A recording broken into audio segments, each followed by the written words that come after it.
नमस्कार, मी डी.टी. आंबेगावे, मुख्य संपादक सत्य पोलीस टाइम्स। सामान्य जनतेचा आवाज बुलंद करण्यासाठी सत्य पोलीस टाइम्स या चॅनेलला आत्ताच सबस्क्राइब करा।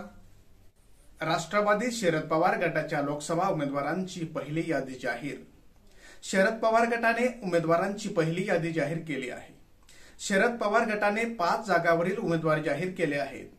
बारामतीतून सुप्रिया सुळे आणि शिरूरमधून अमोल कोल्हे यांना उमेदवारी देण्यात आली आहे, तर वर्ध्यातून अमर काळे यांना उमेदवारी देण्यात आली आहे। दिंडोरीतून भास्कर भगरे यांना तर नगरमधून निलेश लंके यांना तिकीट देण्यात आलं आहे।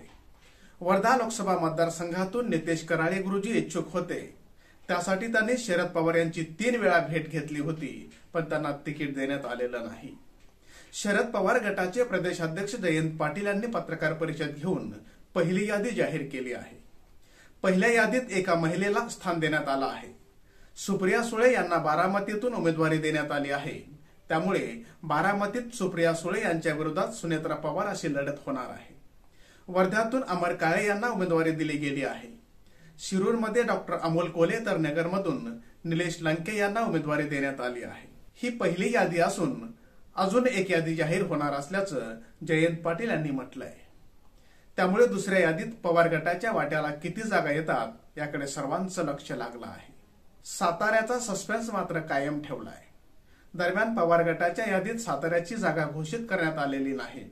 साताऱ्यातून लढण्यास श्रीनिवास पाटील यांनी नकार दिला आहे, त्यामुळे या ठिकाणी शरद पवार कुणाला उमेदवारी देतात याकडे सर्वांचं लक्ष लागलं आहे।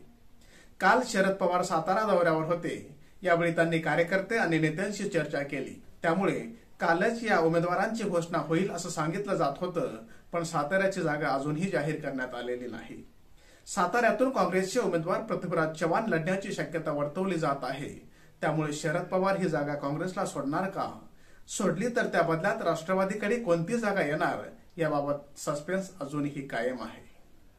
सामान्य जनतेचा बुलंद आवाज, सत्य पोलीस टाइम्स।